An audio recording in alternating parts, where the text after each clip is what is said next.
Ya, makanya Yesus mengatakan apa? Hasilkanlah buah sesuai dengan pertobatanmu. Tanpa pertobatan gak mungkin. Jadi yang namanya hidup kekristenan itu bukan ketika kita percaya Yesus sebagai Tuhan, terus kita boleh berbuat dosa seenak-enaknya karena dosa kita sudah ditebus Yesus. Keliru. Itu konsep yang sangat salah, gak ada itu di dalam Alkitab. Justru Yesus mengatakan hasilkanlah buah sesuai dengan pertobatanmu. Jadi manusianya itu kita dibenarkan dulu, status kita dikembalikan sebagai anak-anak Allah, sehingga kita bisa menyebut dia Bapa.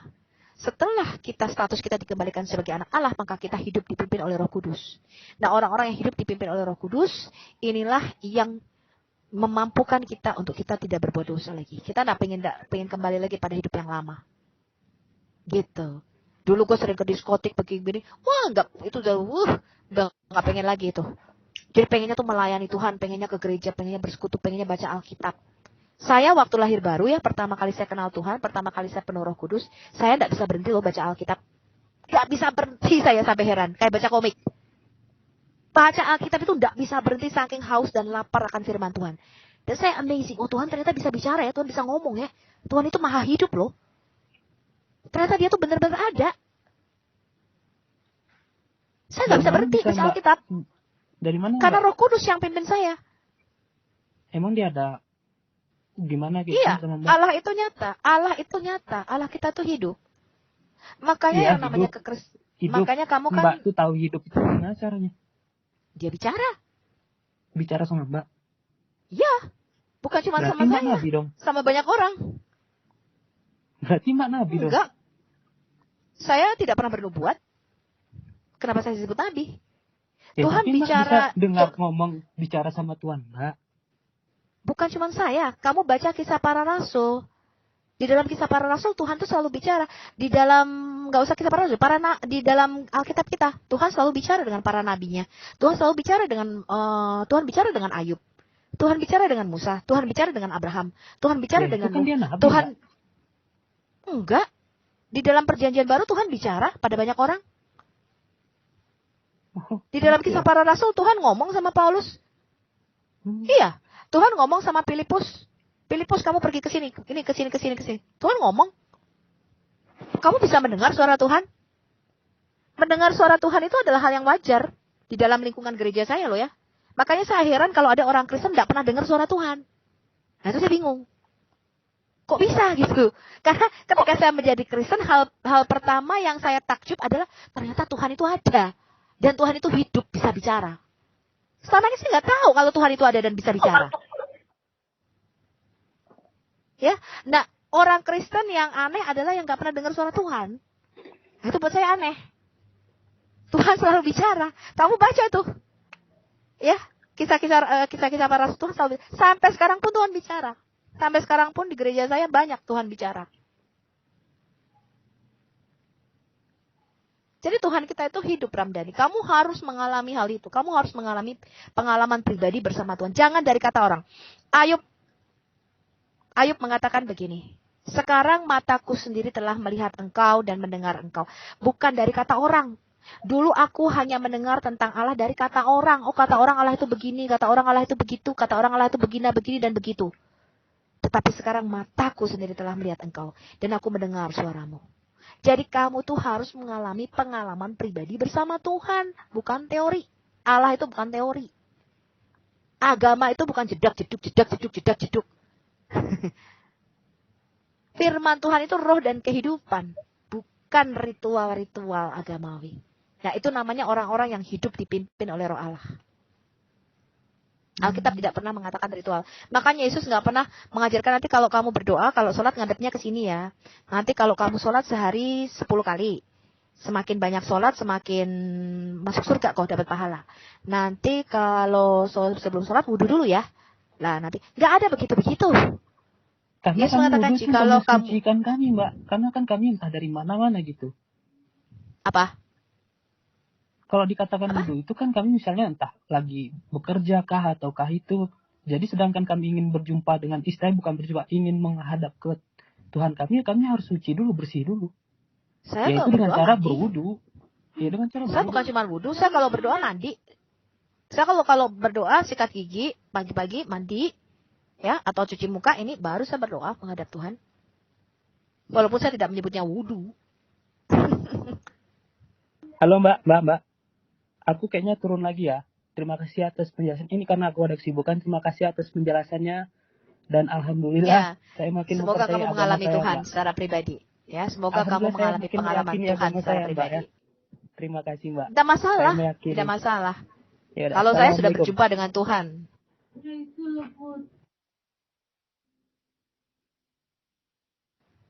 Jadi kekristenan itu bukan suatu agama untuk diyakini, tetapi pribadi yang harus dialami. Itu namanya Kristen. Ya, Kristenan itu bukan agama untuk diyakini, tapi seorang pribadi yang harus kamu alami. Namanya Yesus Kristus. Kalau orang Kristen tidak pernah mengalami perjumpaan pribadi dengan Yesus, ya itu Kristennya Kristen KTP.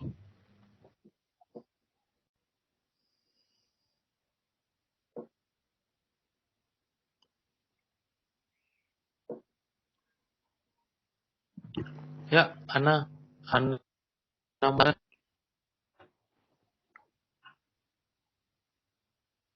Ana Mbak.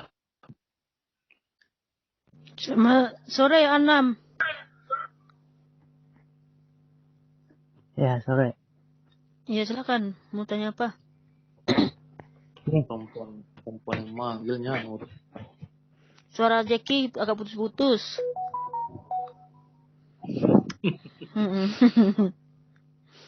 Ya, Muhtar, silakan. Ada yang mau disampaikan? Ini bertanya aja sih Pak ini. Iya silakan. Ya, silakan. Yohanes 5 ayat 30 itu ya. Bisa dibaca nggak tuh? Ya, silakan bacakan, Bang. Abang udah bagus tuh, Yohanes 5 ayat 30. Iya. Nah, silakan baca, Bang. Enggak, Abang aja yang baca. Loh, itu pertanyaanmu itu dari mana berarti itu? Kok kamu tahu Yohanes 5 ayat 30 apa itu? Ya, baca aja, coba. Cuman mau ini penjelasannya. Iya, kamu dapat dari aku tidak dapat melakukan apa-apa dari diriku sendiri. Ya. Itu pertanyaanmu. Ya. Pertanyaannya apa di situ?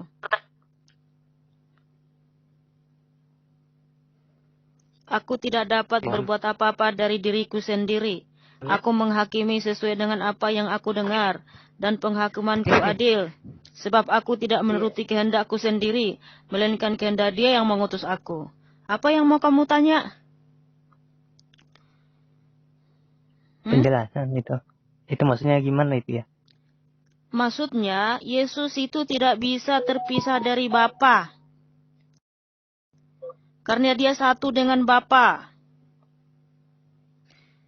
Ya, jadi semua yang dilakukan Yesus, yang dikatakan Yesus itu berasal dari Bapa. Makanya Yesus mengatakan, barang siapa percaya kepada Bapa, dia akan diajar sendiri oleh Allah. Barang siapa yang percaya kepada Bapa, dia datang kepada aku. Jadi pengajaran Yesus itu bukan dari manusianya, tapi Allah yang ada di dalam dirinya itulah yang berkata-kata. Jadi Yesus dengan Bapa nggak bisa dipisah. Perkataan Yesus itu perkataan Allah. Ya, itu artinya ya, bukan berarti ketika Tuhan Yesus menyatakan, aku tidak bisa berbuat apa-apa dari diriku sendiri. Oh, itu kan Yesus bukan Tuhan. Buktinya aja nggak bisa berbuat apa-apa dari dirinya sendiri. Bukan gitu maksudnya ya. Jadi itu artinya dia tidak bisa terpisah dari Bapa. Dia satu dengan Bapa. Itulah ketika dia berpisah dari Bapa, tubuhnya mengalami kematian. Tetapi ketika kembali lagi ke dalam tubuhnya, dia bangkit. Kalau Lukas 11 ayat 20? Lukas 11. Enggak, tadi udah ngerti atau belum? Jangan lompat-lompat. Ya? Tadi udah ngerti belum? Tahu. Oh iya. Berarti ya, Yesus itu datang sebagai Adam, sebagai manusia yang kedua, yang melakukan kehendak Bapa. Jadi Yesus itu datang ke dunia bukan untuk berkata, akulah Tuhan sembahlah akulah Tuhan sembahlah aku. Enggak. Dia datang untuk menyatakan seperti apa Bapa itu kepada dunia ini. Dia datang untuk melakukan kehendak Bapa di bumi ini. Justru menjelaskan dari mana dia berada dan dari mana dia berasal. Seperti itu. Kalau Lukas 11 ayat 20?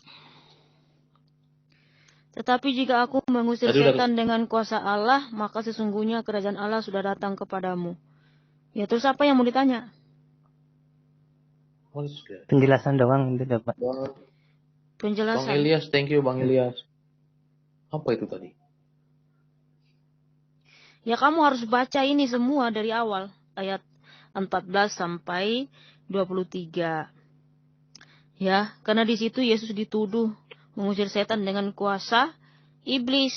Ya, itu penghujatan ya, menghujat Roh Kudus. Inilah menghujat Roh Kudus yang tidak terampuni. Di situ Yesus kan melakukan banyak mujizat ya. Tapi dituduh sama ahli-ahli Taurat, sama orang-orang Farisi, Yesus melakukan itu dengan kuasa setan, ya. Padahal itu tuduhan ya, itu tuduhan. Itu tidak benar. Yesus itu melakukan mujizat dengan kuasa Allah. Ya. Tapi bukan berarti karena dikatakan seperti ini, jika aku mengusir setan dengan kuasa Allah, maka sesungguhnya kerajaan Allah sudah datang kepadamu. Ya betul. Yesus itu mengusir setan bukan dengan kuasa setan.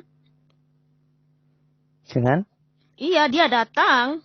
Ya, itu artinya bahwa Allah sudah datang ke dunia. Karena dia mengusir setan dengan kuasa Allah, yang dimana kuasa Allah itu ada di dalam dirinya sendiri. Sehingga kerajaan Allah telah datang. Matius 12 ayat 28. Oke. Sebentar. Jangan ke Matius dulu. Saya kasih tahu kamu. Jadi Yesus datang itu untuk membawa kembali kerajaan surga itu ke bumi, turun ke bumi. Mandat otoritas penuh dari kerajaan surga. Dan peperangan Yesus itu bukan melawan manusia, makanya selama dia hidup di bumi dia nggak pernah membunuh orang. Peperangan Yesus itu melawan iblis dan ante-antenya yang berkuasa di dalam kerajaan yang kita sebut dengan kerajaan kegelapan atau kerajaan maut. Makanya ketika dia mengusir iblis, orang bisa bicara. Dia mengusir iblis, orang lumpuh bisa jalan. Ya. Nah, jadi peperangan Yesus ketika di bumi, dia itu mempraktekkan bagaimana kerajaan surga itu beroperasi di bumi. Karena Yesus itu mendapatkan mandat penuh dari kerajaan surga untuk mengembalikan kembali otoritas kerajaan surga di bumi. Maka Yesus mengatakan ketika aku mengusir iblis, artinya kerajaan kegelapan itu dikalahkan, maka kerajaan surga yang turun atasmu. Nah, kerajaan surga ini bukan bicara seperti dalam Quranmu ya. Makan dengan piring-piring emas, dengan sungai-sungai mengalir, bukan. Kerajaan surga ini bicara tentang pemerintahan Allah di situ. Artinya ada damai, sejahtera, sukacita, kesembuhan, kelepasan, kelahiran baru, pembebasan dari keterikatan. Ya, itu namanya itu kerajaan surga. Ketika kerajaan surga turun atas kita, artinya kita menjadi manusia yang baru yang terlepas dari kuasa kegelapan, dari maut. Kita terlepas dari kuasa cengkraman iblis, dari kuasa dosa. Itu namanya kerajaan surga. Sampai sini ngerti?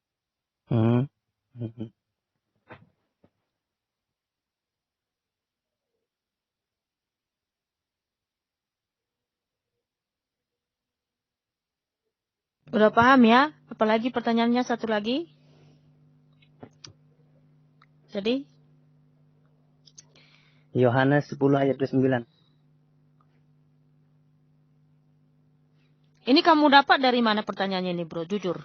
Jujur kamu dapat dari mana ini? Enggak dapat dari mana. Ya dari itu baca. Dari mana?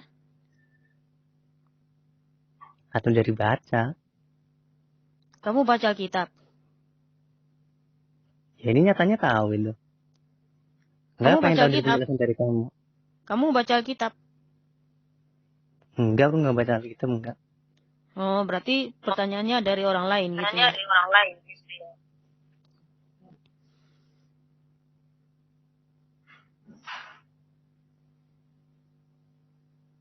Pertanyaan copy paste. Atau dari kitab kamu kan, tadi kamu kan bacanya kan dari kitab kamu sama itu. Kamu baca ayat sebelumnya enggak kalau Yesus itu di situ memberikan hidup kekal kepada pengikutnya? Enggak, sebelum, iya di ayat sebelum ini, Yohanes 10 ayat 29, kamu baca enggak ayat sebelumnya itu? Enggak, aku enggak baca itu. Iya, jadi orang polemikus yang mau menjatuhkan Alkitab itu kan dia enggak baca ayat sebelumnya. Di ayat sebelumnya itu, Tuhan Yesus menyatakan dengan tegas, domba-dombaku mendengarkan suaraku, dan aku mengenal mereka. Mendengarkan dan mereka pasti tidak binasa. Ada nggak kamu temui di kisah berikan yang tegas menyatakan dia memberikan hidup kekal kepada pengikutnya? Tidak ada siapapun. Kamu cari ya, siapapun tidak ada yang menyatakan dengan tegas, aku memberikan hidup kekal kepada pengikutku dan pengikutku pasti tidak binasa. Dan tak seorang pun merebut mereka dari tanganku. Ya, Bapakku yang memberikan mereka kepadaku. Nah, kalau Bapa juga, Bapa kan, kamu pikirkan Bapa itu, hanya Bapa itulah Allah, Yesus bukan Allah. Kan di ayat selanjutnya itu, Bapakku yang memberikan mereka kepadaku. Lebih besar daripada siapapun, dan seorang pun tidak dapat merebut mereka dari tangan Bapa. Baca selanjutnya, aku dan Bapa adalah satu. Karena Yesus dan Bapa satu. Enggak, itu yang Yohanes mulai 29 apa ini? Iya, kamu hanya baca ayat 29-nya. Karena di sini, Bapakku yang memberikan mereka kepadaku lebih besar daripada siapapun. Jadi kan kalian ini berpikir, oh, Yesus itu bukan siapa-siapa karena Bapa lebih besar daripada Yesus. Hanya itu yang kalian pikirkan. Kalian nggak baca ayat selanjutnya. Tuhan Yesus menyatakan, aku dan Bapa satu. Yesus dan Bapa adalah satu. Itulah kenapa Yesus memberikan hidup kekal.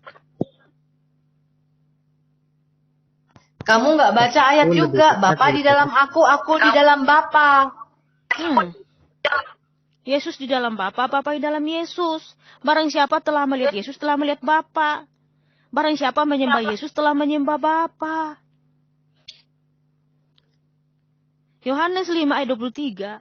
Barang siapa menolak Yesus, dia juga menolak Bapa. Tetapi barang siapa memuliakan, meninggikan, menyembah Yesus, dia juga sudah menyembah Bapa. Karena apa? Yesus dan Bapa adalah satu. Filipus bertanya sama Tuhan Yesus, tolong tunjukkan Bapa itu kepada kami. Apa kata Tuhan Yesus? Loh, telah sekian lama aku bersama-sama dengan kamu, tetapi kamu tidak mengenal aku. Sekiranya kamu mengenal aku, kamu juga sudah mengenal Bapakku. Sekarang ini kamu sudah melihat dia dan bersama-sama dengan dia. Barang siapa melihat aku, sudah melihat Bapa. Barang siapa menyembah aku, sudah menyembah Bapa. Karena Yesus dan Bapa satu. Jadi bullshit, ya maaf saya katakan bullshit. Kalau ada yang bilang, aku menyembah Tuhannya Yesus. Loh, Yesus itu tidak punya Tuhan. Ya, Yesus dan Bapa adalah satu. Jadi kalau kalian menolak Yesus, kalian juga menolak Bapa. Jadi kalian tidak pernah mengenal Bapa, baik Yesus. Kalian tidak pernah mengenal Bapa, baik Yesus. Ya, jadi untuk mengenal Bapa harus mengenal Yesus dulu. Karena kalau kalian menyembah Yesus, pasti sudah menyembah Bapa. Ya seperti itu, bro. Dan satu lagi, Yohanes 17 ayat 3. Jikalau hidup kekal, harus mengenal Bapa dan Yesus Kristus. Nggak bisa hanya, saya hanya mau menyembah Bapa. Nggak bisa, harus ikut dengan Yesus. Karena Yesus dan Bapa satu.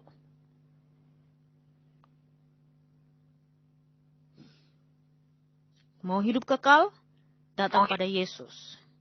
Karena Yesus dan Bapa satu.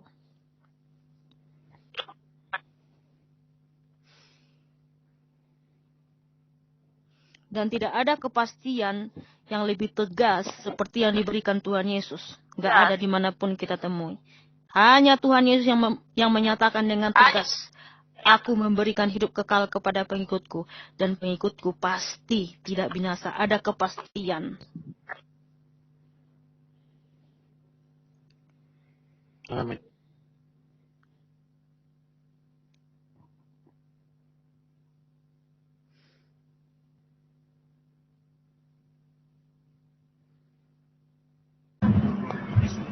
Halo. Ya, halo Bang. Muhammad Andris. Di mana ini Bang? Kok berisik Bang? Bising ya? Sorry. Saya dulu nih. Saya dalam office.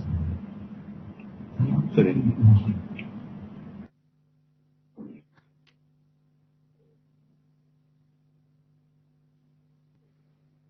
Halo, selamat sore. Ya, selamat sore Bang Satria. Oh, siap. Maaf, ini boleh tahu apa udah pasti yakin kalau ikut agama Kristen itu masuk surga? Ikut Yesus yakin, karena Tuhan Yesus yang menyatakan, aku memberikan hidup kekal kepada pengikutku, dan pengikutku pasti tidak binasa. Ada kepastian. Itu kata Tuhan Yesus. Itu deklarasi dari Tuhan Yesus. Ya. Jadi di dalam Tuhan Yesus itu ada kepastian, Bang. Kalau ada yang pasti, kenapa kita harus memilih binasa di luar sana, gitu kan? Yang menyelamatkan seperti itu apa? bukan agama Kristen, Bang Satria. Yang menyelamatkan itu bukan agama Kristen. Tadi kan Abang bilang, Siap. apakah menjadi agama Kristen selamat? Jadi tadi Bu Sofi sudah jelaskan bahwa menjadi seorang Kristen itu bukan tentang agama itu, ya. Tapi kekristenan itu gaya hidup. Ada banyak, Bang, di luar sana KTP-nya masih Hindu, KTP-nya masih Islam. Tapi orang sudah dalam gereja itu. Ya. Nah, makanya tadi kami karena sampaikan, yang menyelamatkan itu mengikut Yesus, bukan agama. Ya, seperti itu Bang Satria. Silakan dilanjutkan pertanyaannya. Oke, siap. Sebentar, saya Terima tambahi. kasih. Kenapa yakin? Karena kita diberikan jaminan atau meterai, yaitu Roh Kudus. Ketika ada conviction by the Holy Spirit, ketika Roh Kudus itu turun atas diri kita, maka Roh Kudus itu dikatakan jaminan keselamatan kita sampai Yesus datang yang kedua kali. Ibarat kamu misalnya beli polis asuransi. Kamu udah terima buku polisnya, itu hanya kamu udah dijamin. Mau masuk rumah sakit, mau mati, mau pasti keluar. Pasti. Kenapa? Karena udah punya jaminannya. Itu udah guaranteed. Nah, itulah Roh Kudus. Ya, dikatakan Roh Kudus itu lo meterai jaminan keselamatan kita sampai Yesus datang yang kedua kali. Gitu, Pak. Makanya saya tahu bagi orang-orang yang di luar Kristen belum menerima Yesus, tidak pernah dengar Roh Kudus, mereka nggak punya Roh Kudus, ya pasti nggak yakin selamat apa enggak. Kenapa? Nah, jaminannya nggak ada. Sama kayak lu ke rumah sakit, lu kagak punya polis asuransi, lu nggak punya asuransi. Gimana lu bisa yakin bakal mau dibayarin? Rumah sakitnya polis asuransi nggak punya. Tapi kalau lu punya polis, lu punya kartu kesehatan, lu punya asuransi, masuk aja lu pasti nih, kasih nih. Plak, kenapa? Gua udah dijamin. Gitu. Ya. Oh, berarti ini dari keterangan Bapak-bapak tadi ini berarti bukan dari agamanya ya? Dari bukan kita nganut agama Kristen terus itu jaminan masuk surga gitu kan? Anut agama Kristen kan konsekuensi daripada kita lahir baru mengikuti Yesus. Orang menyebut kita, oh kamu pengikut Kristen, kamu pengikut Kristus, kamu Kristen ya? Iya. Tapi bukan karena lahir Kristen, KTP-nya Kristen terus kita bisa selamat. Enggak. Kalau Anda tidak hidup di dalam roh, ini syarat ya Pak, syarat masuk kerajaan surga itu lahir baru, bukan KTP-nya Kristen. Saya kasih tahu, Yesus berkata, barang siapa percaya dibaptis, dia lahir baru, kemudian dia hidup dipimpin oleh Roh Kudus, dia menjadi anak Allah, pasti masuk kerajaan surga.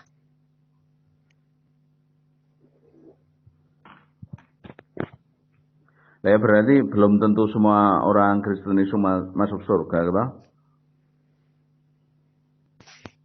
Orang Kristennya bagaimana dulu? Kristen yang dari lahir emang dia dari keluarga Kristen nggak punya pilihan? Orang Kristen pasti masuk surga. Ya, itu. Karena kita kembali kepada pengertiannya Bang Satria. Kristen itu pengikut Kristus. Jadi bukan KTP itu. Kristen pasti masuk surga. Pasti Tuhan yang berikan jaminan kok. Tetapi tidak semua yang KTP-nya Kristen itu adalah Kristen. Gitu loh Bang. Paham ya? Kalau kita paham ya? Kalau kita kembali kepada pengertiannya, Kristen mengikuti Yesus.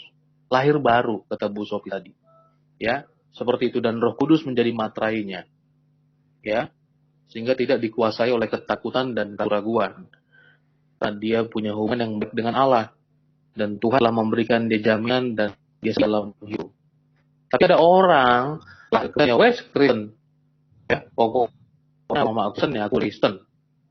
Ya, hanya Kristen tok gitu loh. Hanya KTP-nya doang gitu.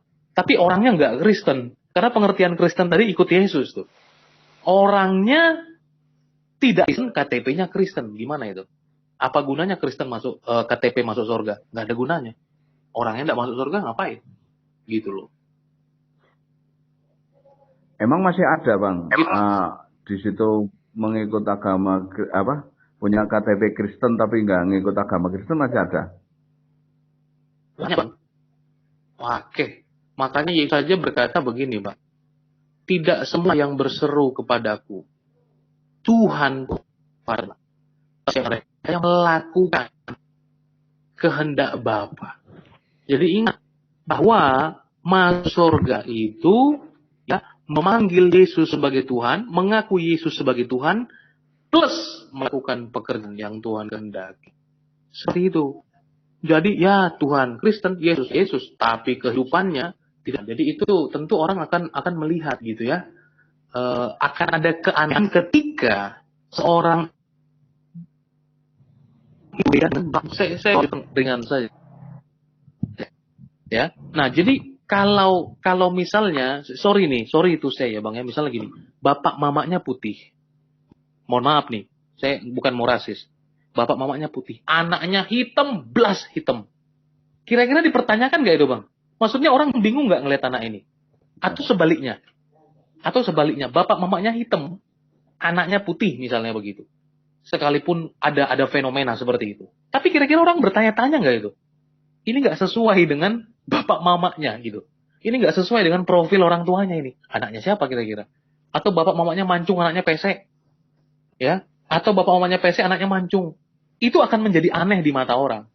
Kok begini sih? Gitu loh. Ini anak siapa? Orang akan bertanya-tanya. Nah, oleh karena itu ketika seorang Kristen hidup tidak sesuai, ya, hidup tidak sesuai dengan perintah Allah, orang akan bertanya-tanya, ya, kok ini nggak sesuai kehidupannya? Ya, agak aneh. Itu ilustrasi untuk menggambarkan keanehan. Klimaks saya pada ilustrasi itu keanehan. Maka orang yang hidup dalam Kristus, Yesus berkata bahwa barang siapa melakukan kehendak Bapakku, Yohanes 1 ayat 12, barang siapa menerimanya, diberi kuasa menjadi anak. Udah melakukan seperti apa yang Bapak kita mau. Ya, supaya orang ngelihatnya nggak aneh. Loh, orang Kristen, Rek, kok ada di tempat karaoke? Orang Kristen, Rek, kok ada di tempat mohon maaf, esek-esek? Nggak sesuai. Begitu loh. Ya. Seperti itu bisa. Silakan. Iya. Emang kalau orang Kristen ada larangan-larangan yang tidak diperbolehkan oleh Yesus? Ada Pak, nggak boleh berbuat dosa. Seperti apa? Banyak Pak, dipimpin Roh Kudus, makanya nggak Bapak boleh sudah Roh Kudus poligami, dulu. nggak boleh nikah anak kecil, iya, nggak boleh merampok, banyak lah semua yang nggak boleh korupsi. ya nggak boleh Jadi gini ya, korupsi, nggak boleh judi. Ya, Alkitab mengatakan Yang bertentangan dengan pemburi, kasih. pencuri, perampok, pembunuh, apalagi itu tidak akan masuk Pak dalam kerajaan surga. Walaupun dia itu pengikut agama Kristen, Iya, itu melakukan seperti itu tidak bakalan masuk surga gitu. nggak bakal. Karena artinya dia tidak menghasilkan buah sesuai dengan pertobatan, dan itu akan dibakar dalam api, kata Yesus. Oh gitu. Berarti dari Yesus itu berarti belum menjamin buat pengikut agama Kristen atau itu? Sudah dong. Oh. Sudah dong. Saya kasih Anda contoh ya Pak, seperti polis asuransi tadi. Bapak sudah dijamin. Betul, karena Bapak sudah punya kartu kesehatan, misalnya polis asuransi. Tapi tengah jalan Bapak berhenti bayar premi. Kira-kira keluar nggak Pak jaminan asuransi Bapak? Pak, Bapak udah lapse nih polis asuransinya. Nah, itu ibarat begini Pak, Bapak udah punya polis asuransi, udah dijamin pasti. Nanti kalau mati keluar nih 2 miliar gitu kan. Atau kalau masuk rumah sakit. Tapi setelah 3 tahun, Bapak berhenti bayar premi. Artinya Bapak berbuat dosa nih, nggak dibayar nih preminya, nggak setia bayar premi. Lah waktu mau diklaim, polisnya lapse. Tengah jalan, Bapak murtad. Tengah jalan berbuat dosa. Iya, nggak bisa Pak. Gitu. Ngerti ya Pak ya? Oh gitu, berarti Ya, siap berarti tidak jaminan untuk masuk surga apabila melanggar dari ya dari agama Kristen itu tersebut itu larangan-larangannya gitu ya. Nggak ada larangan-larangan, Pak. Kalau kita tidak dipimpin oleh Roh Allah, kita tidak hidup di dalam Roh, ya nggak bisa. Misalnya nih orang Kristen tapi homo, tapi ngakunya itu kan ada itu misalnya homo, gua kan boleh berhubungan seks dengan sesama jenis, tapi gua Kristen. Oh nggak bisa itu Pak. Alkitab sudah mengatakan banci pemburit masuk neraka. Saya minta maaf ya kalau ada yang tersinggung. Ini bukan masalah LGBT loh ya. Tapi Alkitab, Benar. saya mengasihi orang-orang LGBT. Tapi Tuhan mengasihi mereka. Tapi tidak dosa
Dia lahir aja udah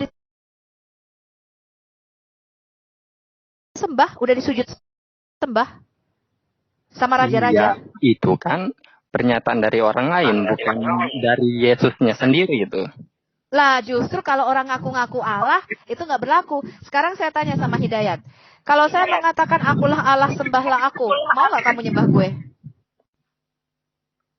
Ya karena kamu bukan Allah, makanya gue Tuh, nggak mau. bagaimana kamu membuktikan aku bukan Allah? Aku sudah mengaku loh.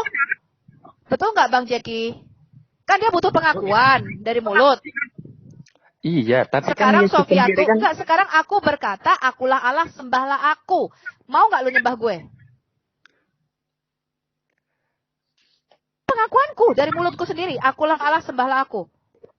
Mau nggak Iya, lu tapi sembah kan gue? Yesus kan nggak pernah nyebutnya dirinya Tuhan gitu loh. Sedangkan bagaimana? Bukan, jangan, Bukan, Hidayat. bukan, Kamu, bukan. gini. Gini. Untuk gini, bukan, no. Bentar. Kamu Boleh aku kan dulu nggak? menyatakan, enggak. Kamu kan menyatakan, untuk seseorang itu disebut Tuhan, dia harus mengaku dengan mulutnya, akulah Allah, sembahlah aku, betul? Oke. Nah sekarang aku yang ngomong, Sofia Azara yang ngomong. Akulah Allah, sembahlah aku. Kamu mau Oke. gak nyembah gue?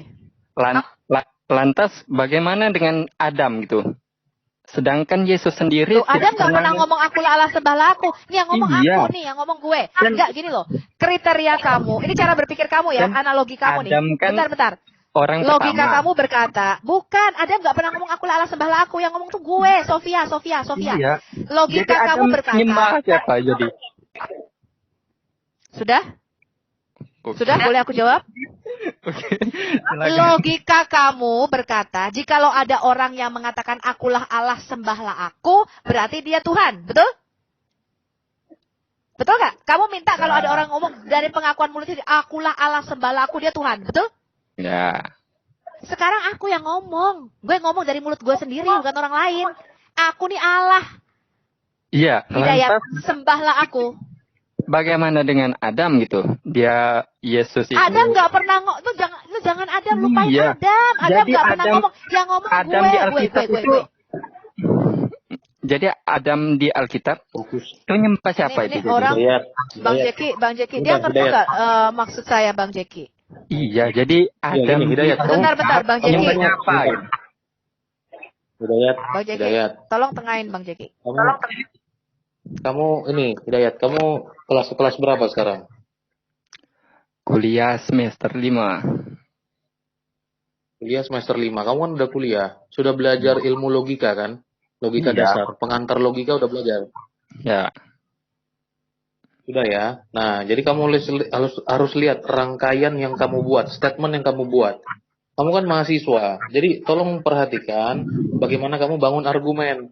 Kamu kan bilang bahwa yang Tuhan sejati itu di mana? Yang Tuhan sejati harus kan?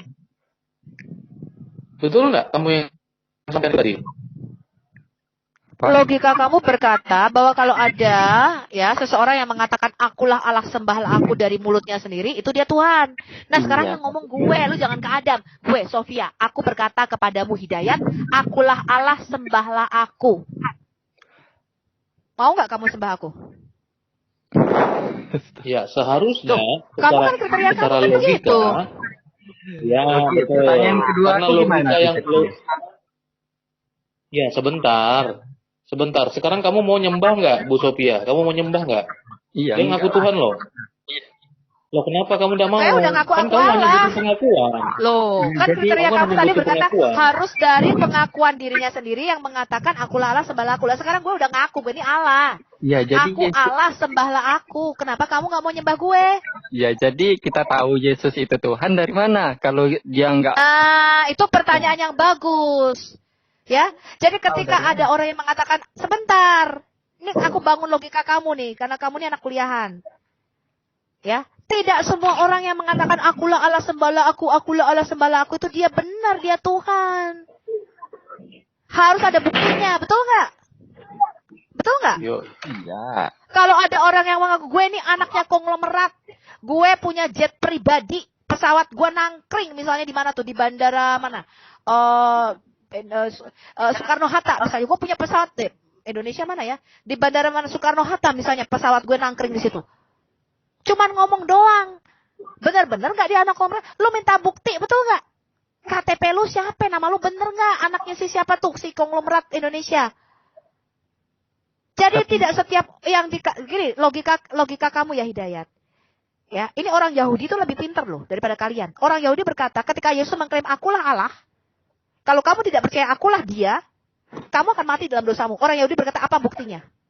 Nah, itu baru pertanyaan pintar.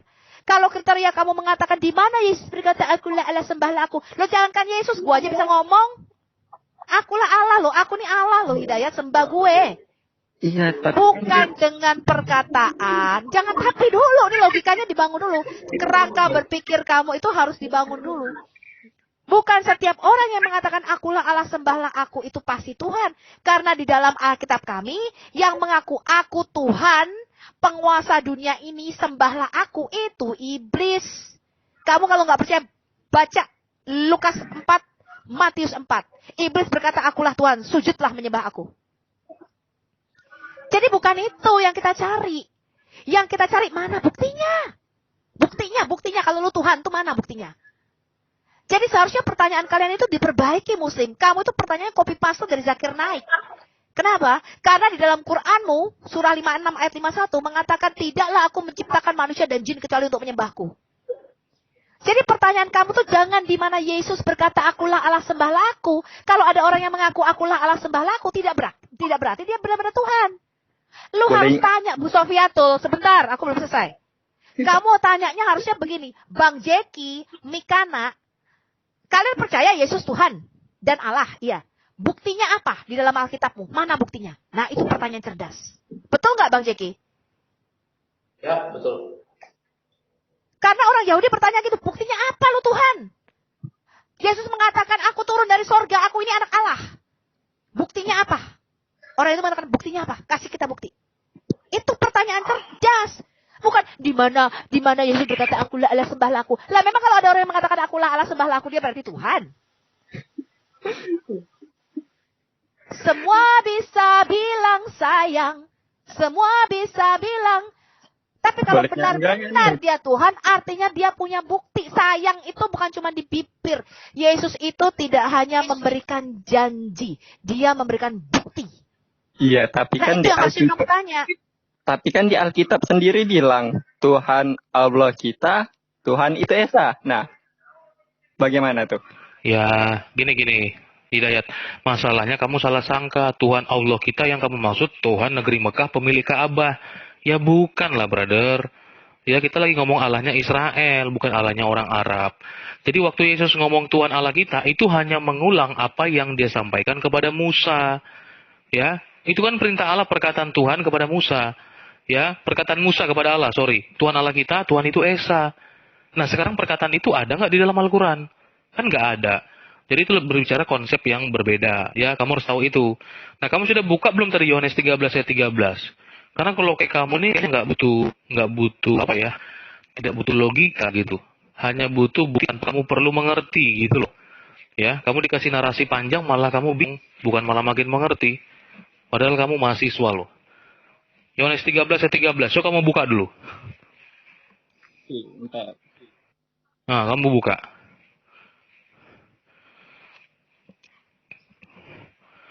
Jadi beginilah kita orang Kristen itu tidak mudah tertipu dengan yang ngaku-ngaku Tuhan. Karena standar ketuhanan kita bukan sekedar aku Tuhan sembahlah aku.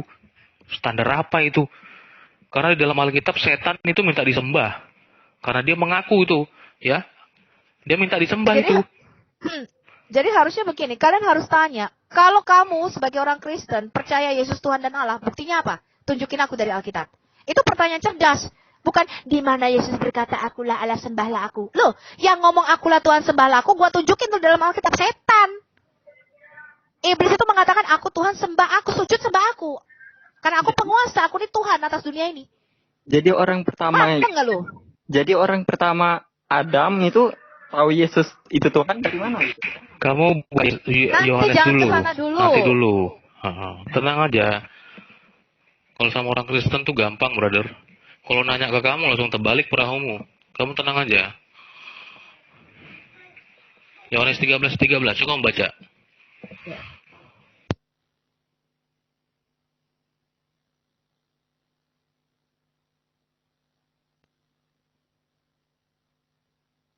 Terus, tes. Ya, silakan baca. Ya.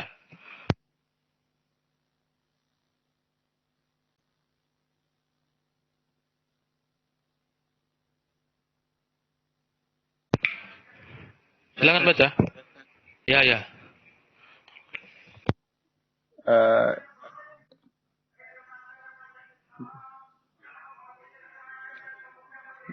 ini nggak kedengaran apa kalau saya buka Google?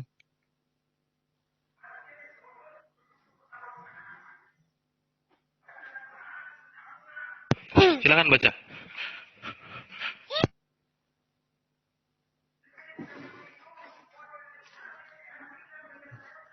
Sebentar.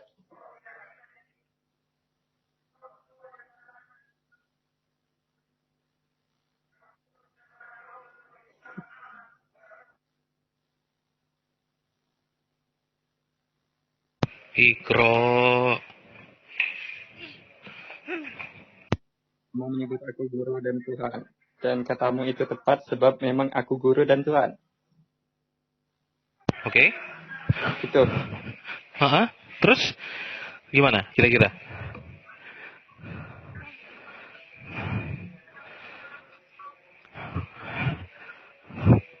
Tong. Gimana?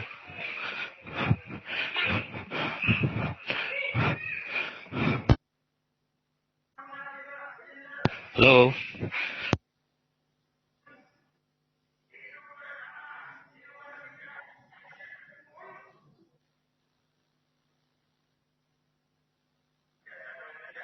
Silakan Hidayat, mau nanya silakan.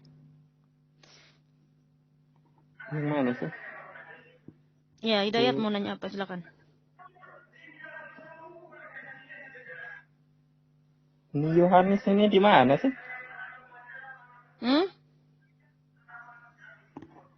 Yohanes itu duduknya sebelahnya Lukas. Nggak tahu gua di mana itu. Yohanes itu duduknya sebelahnya Lukas.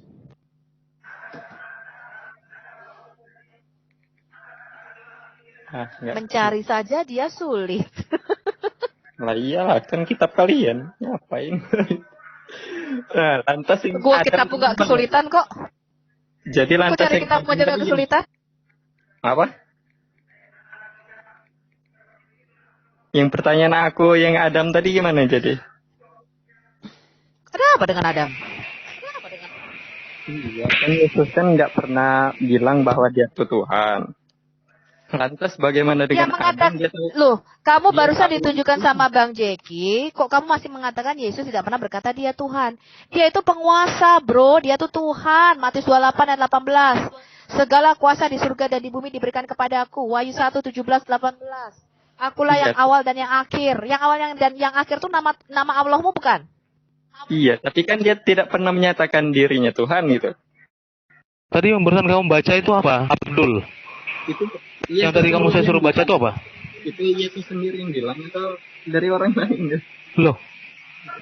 Aduh, ini kamu sulit ketawa-ketawa ini. Kalau kamu saya mana Allah sendiri menyatakan diri kepada Muhammad, kamu nanti bingung juga.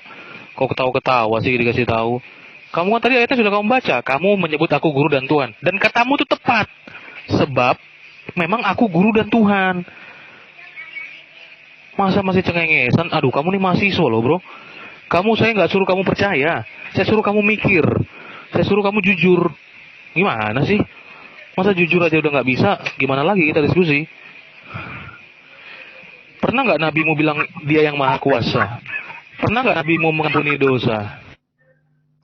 Pernah. Tapi kenapa manusia ini dia bisa mengampuni dosa, mengutus malaikat, mengutus nabi? Mana kamu ini? Kapan orang mati? Kapan? Nah, hanya bisa ketawa kamu. Aduh, repot kamu nih ya. Lucu aja. Yesus tidak pernah bilang dia Tuhan, kalian tunggal gitu. Hah? Ya lucu aja gua. Iya, Am- Yesus tidak pernah bilang dia Tuhan, kalian sembah. Kamu ngomong apa? Orang mau mancing ikan, mau ngomongin agama kan nih.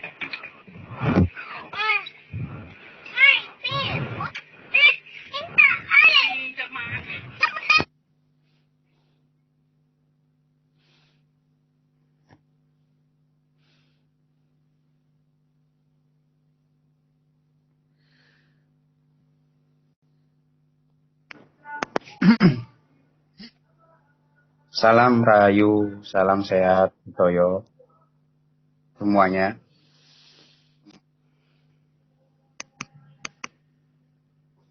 Halo, Ya, silakan Pak. Iya, shalom. iya. Kita sama-sama makhluknya Allah. Jangan saling itu, jangan saling biar agama kita saling untuk kayak Gus Dur gitu loh. Jadi saling melengkapi.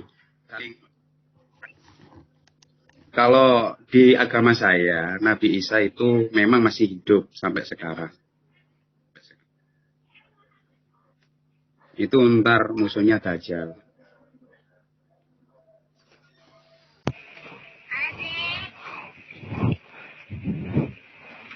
Yang dimaksud Allah itu apa? Anak Allah itu Pak kekasihnya. Majo, Isa itu Iya. bukan Yesus, Pak. Isa itu lahirnya 1400 tahun sebelum Yesus Kristus.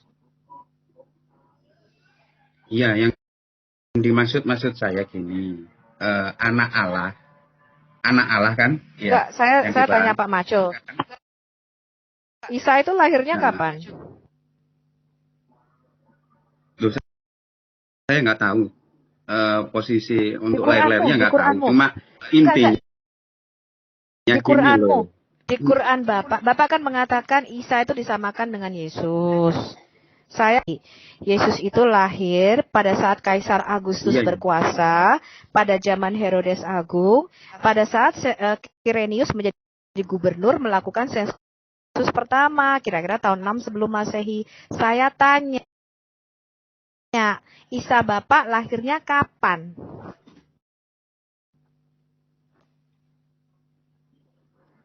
Kalau seperti itu saya minta maaf, saya nggak paham sama sekali. Intinya gini loh, intinya. Ya kita sama-sama itu makhluknya sebentar Allah. Pak. Kalau Enggak, di bukan. semeyan kan Allah kalau ya. kita Kalau sama-sama, saya Allah. bentar Pak, sama-sama makhluk Allah tuh Bapak nggak usah ngomong, kita udah tahu. Di sini adalah diskusi lintas iman. Loh, iya, makanya itu. Sebentar Pak Gini Majo. loh. Maksudnya jangan sampai Diskusi lintas terjebak. iman, lo nggak bisa selama kamu menyamakan.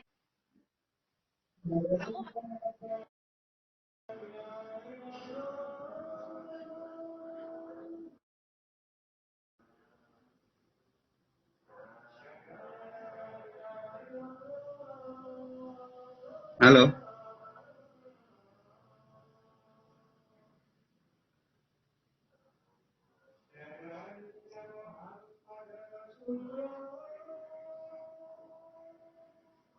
Ya Bang Jaki.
ntar aja habis sholat ya, dilanjut lagi. Minta maaf. Kita sama-sama manusia. Nggak boleh saling mencela sama semua agama itu kita harus saling menghormati. Karena perbedaannya hanya sebutan nama. Itu aja. Aduh, ini apa Bapak di sini itu saling menghormati. Kalian itu kalian itu yang nggak menghormati. Kami di sini hadir, kalian kejang-kejang. Kalian panas. Enggak. Ya, ini sendiri-sendiri. Ini, Maksudnya saya ini... tunggu Pak. Ini ya tadi Enggak, ya. gini loh. Enggak, Bentar dulu Pak, jangan ngomong dulu, saya mau ngomong. Ya, Kan kalian itu saya jangan dulu, kejang-kejang. Kalian giliran Enggak, saya kalian enggak suka-suka hati kejang-kejang. kalian. Bentar saya mau ngomong Pak. Enggak. Bentar saya Kalau saya ngomong. beda. Hei, saya mau ngomong dulu. Itu Sebab akun saya yang aliran tadi saya itu. ini aliran tahu. Orang mau ngomong jadi potong-potong. Itu akun saya tahu Kak, yang tadi karena nggak ada coba ya yang akun saya yang tadi di report dengan alasan dari TikTok saya melakukan aktivitas ketelanjangan. Di mana saya aduh Tuhan. Sudah nggak ada lagi orang ini.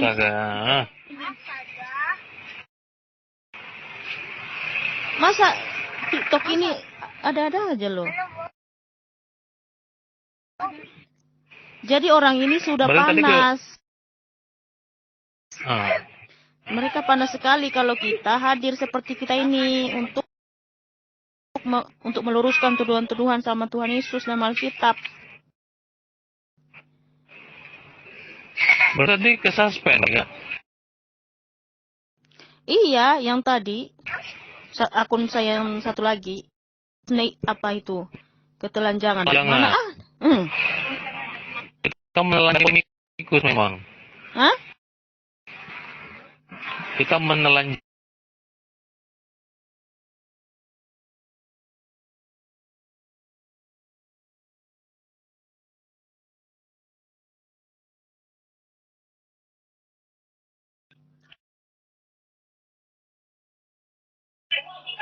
Kepanasan, kejang-kejang.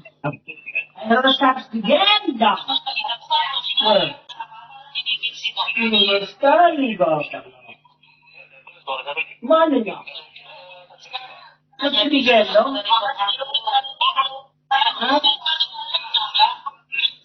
Tanya, hindi mo pag-iba. Kepanasan, kejang-kejang. Suara siapa ini? Yesus love me nih. Suaranya jangan itu. Iya.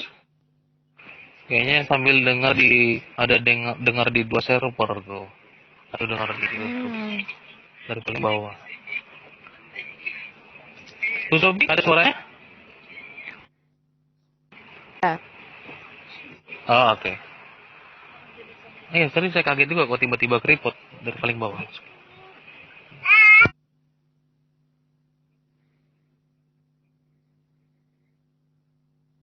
Kita beberapa lagi ya teman-teman.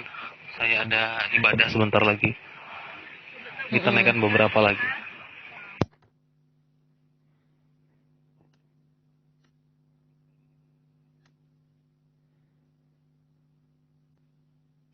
Ya, silakan.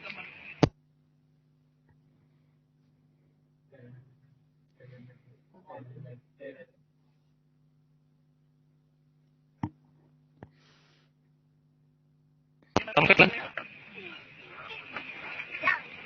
Halo?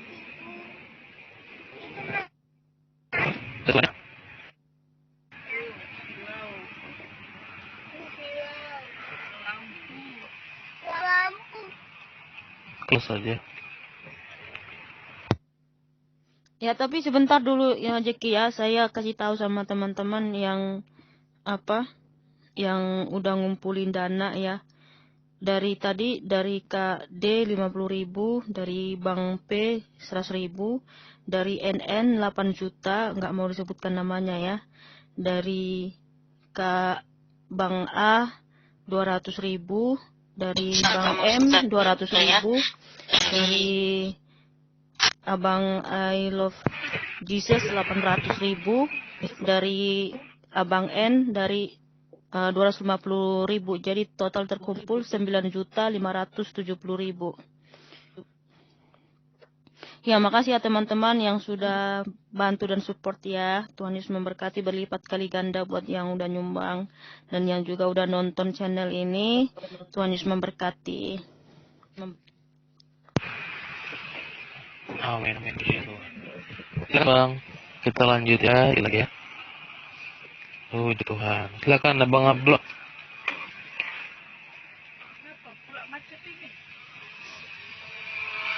Bang Abdullah, silakan.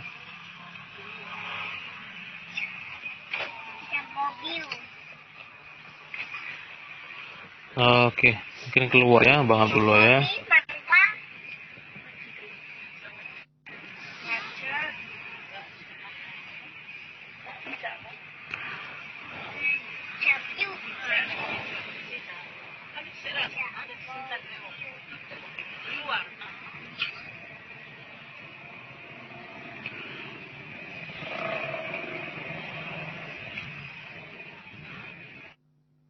Oke. Oh masih.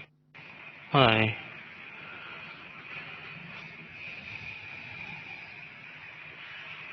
Sebentar ya teman-teman ya. Thank you Bang Abangku yang sudah ya partisipasi, yang sudah nge-layar, yang sudah nge-share, yang nge-give. Thank you ya Bang semuanya.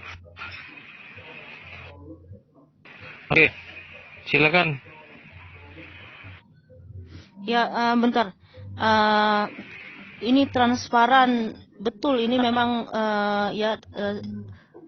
Bang, makasih Bang bantuannya. Ini betul untuk beli HP. Nanti juga Jeki akan tunjukkan HP-nya yang sudah dibeli ya. Iya. Yap.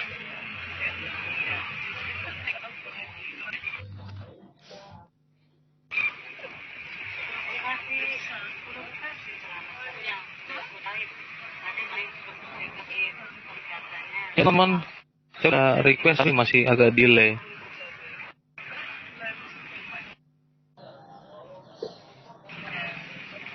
Halo?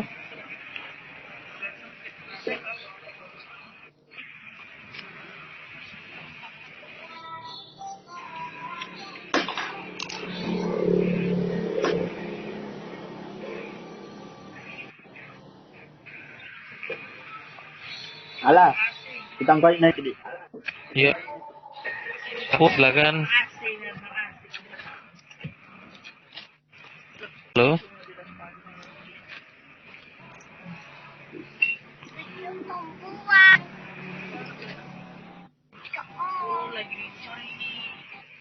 Halo Saput, ganti.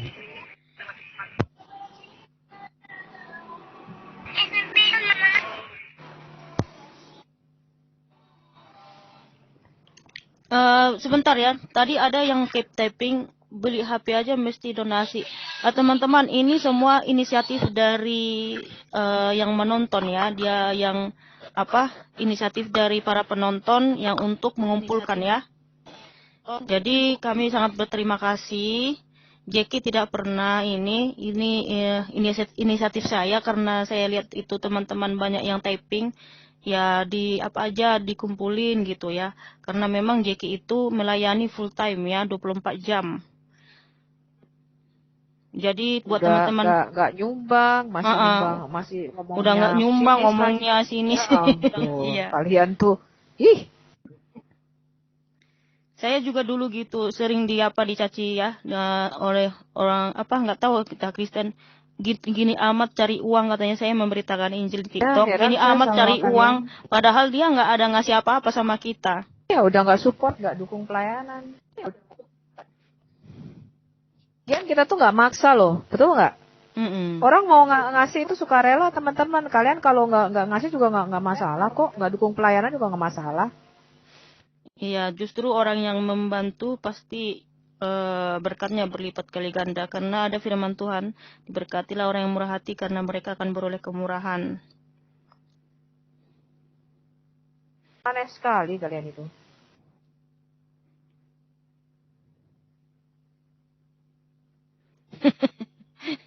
Iya, dia mungkin kepanasan karena teman-teman Kristen pada murah hati ya. Yang ngomong ngemis lah, saya heran ya sama kalian ya. Itu kalau Muslim, aduh minta ampun dah. Yang ngemis tuh loh, apologet kalian tuh loh yang di YouTube ya. Kayak si Julius, bla bla bla bla bla bla. Digunain untuk apa tuh duit-duit mereka itu, ha? Sembarangan kalau kalian ngomong. Belum yang nongkrong-nongkrong di pinggir-pinggir jalan minta sumbang untuk masjid.